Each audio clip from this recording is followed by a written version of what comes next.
अस्सलाम वालेकुम अकिस डेलिशियस चूंटिस बनाओ अस मजेदार केक आज चूंट तैयार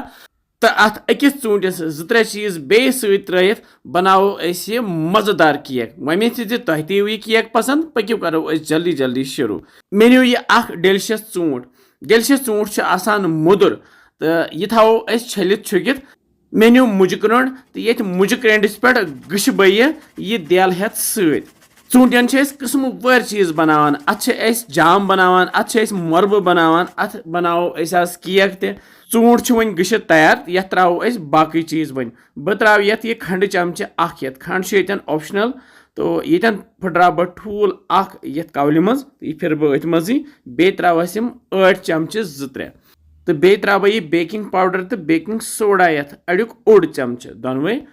बे त्रोस निकरत होख मेव के ये मजन किशमिश ये मजन होख कीवी ये मजन होख चेर होख चुनन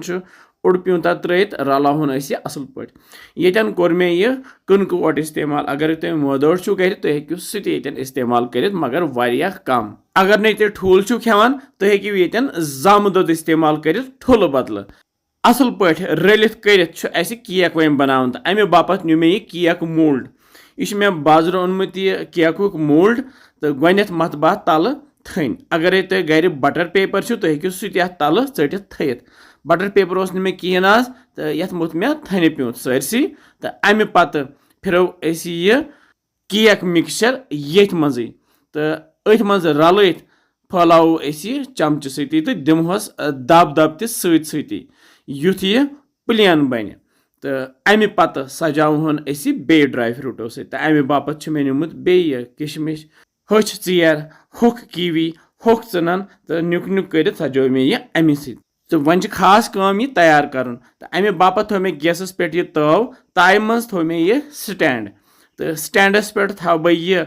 मोल्ड तो पे थव बह वन डखन अजु केक बनाओ ये ताय मज यह सहल बनावन अगर तुम बाकी केक तु बनावान इथे कन हेकू तुम ताय मज बनत यथ लगन 20 to 25 मिनट तैयार गसनस लथसी पे करहोन यह 15 मिनटन ये ताय मज तैयार तो वुचान 15 मिनट गस्ती सोन केक वन तैयार यह कड़होन नबर तो करहोन थोड़ा सा ठंड तो अन षटो श्राप तो बनिम यह पलेट थवो अत पे तो यह फिरो दोल पे दिमो दब दब तो तुलो वन यह मोल्ड थोद तो वुचान केक द्राव पाने वन तो फिरहोन वन यह बे साइड तो खेमोन यह चाय सत वारिया मजेदार केक बनान तुम बनजो यह जरूरी खेनोक शुर बड़ तो वमे तुह तह अजुक चूंट केक पसंद आमुत तो तह बनजो लिखान कमेंट सेक्शनस मज किस बसान तुम सान रेसिपीज तो कत पे वुचान तुम सान वीडियोज इंशाल्लाह समखो बे जल्दी तुह थो पन ख्याल बेहू रब्बस हवाल।